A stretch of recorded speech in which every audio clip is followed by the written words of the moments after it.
Watch this go!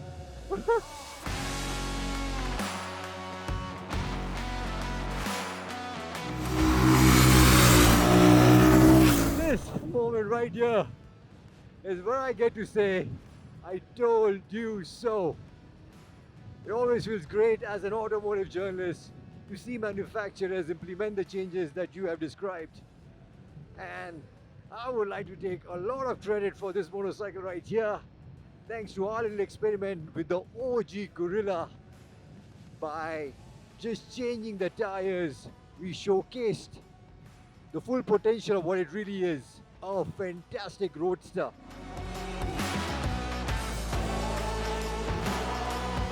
And what you see right here is the Guerrilla Apex, which I would say is a direct descendant of that experiment. And look at it. Looks distinctive thanks to the front and rear cowl. And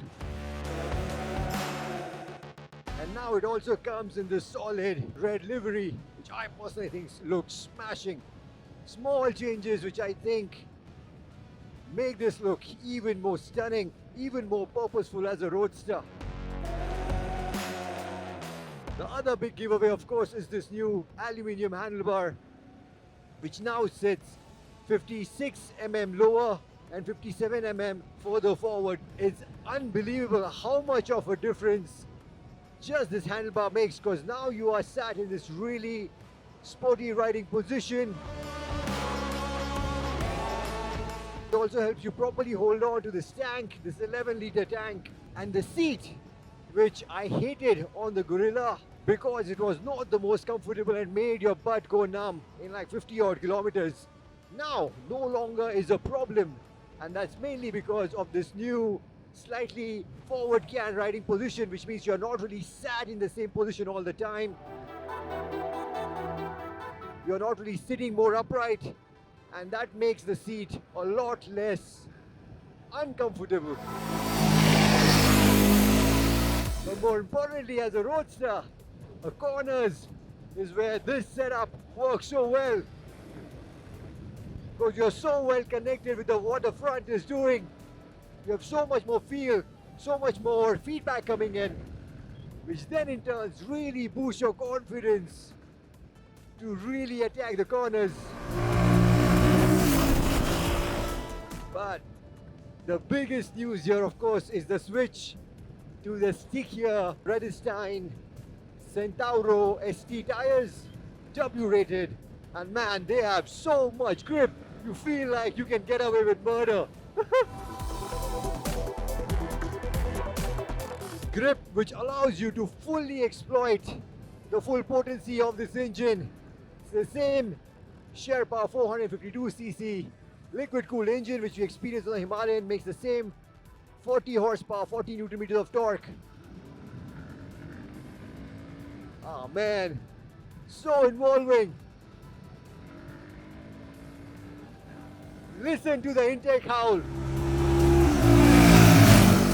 Yeah, with the sticky tires, you can really see it catapult out of corners because you have so much grip. Gives you a peek into just how good this twin spar chassis is, which uses the Sherpa engine as a stress member. And even when you attack corners, the edge grip was something which we really struggled with the stock tires on the OG Guerrilla. But now, there's no longer a problem. Even when you are scraping the foot pegs, the bike feels solid, perfectly sure-footed. And that also means, you can brake really, really hard. You just have so much grip. In fact, if anything, that's what I feel now. You now have a package which actually starts exposing all the places where this motorcycle can be better. Now looking at the amount of grip you have, you can't help but wish for a radial caliper and the bigger 320mm disc on the Himalayan, so you can really put the anchor down as and where you want it, and making the most of the phenomenal grip that you have at your disposal. And the same goes in the corners as well. The Showa suspension is absolutely bang on, especially when you're riding on the road. Gives you the perfect amount of damping, the perfect amount of support, even when you're pushing the motorcycle. And that's when you feel that, yeah, you're going to quickly run out of the 169 mm of ground clearance, cornering clearance that you have, because you start scraping the foot pegs in no time. And that is what really holds you back, because you're scraping foot pegs even before you know it.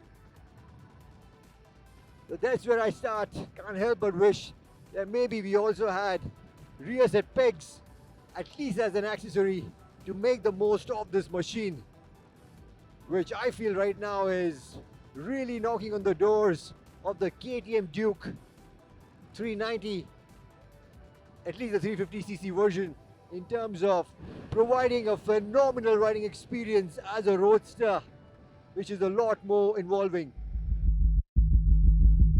Just in case you were wondering where this comparison with the Duke 390 was coming from.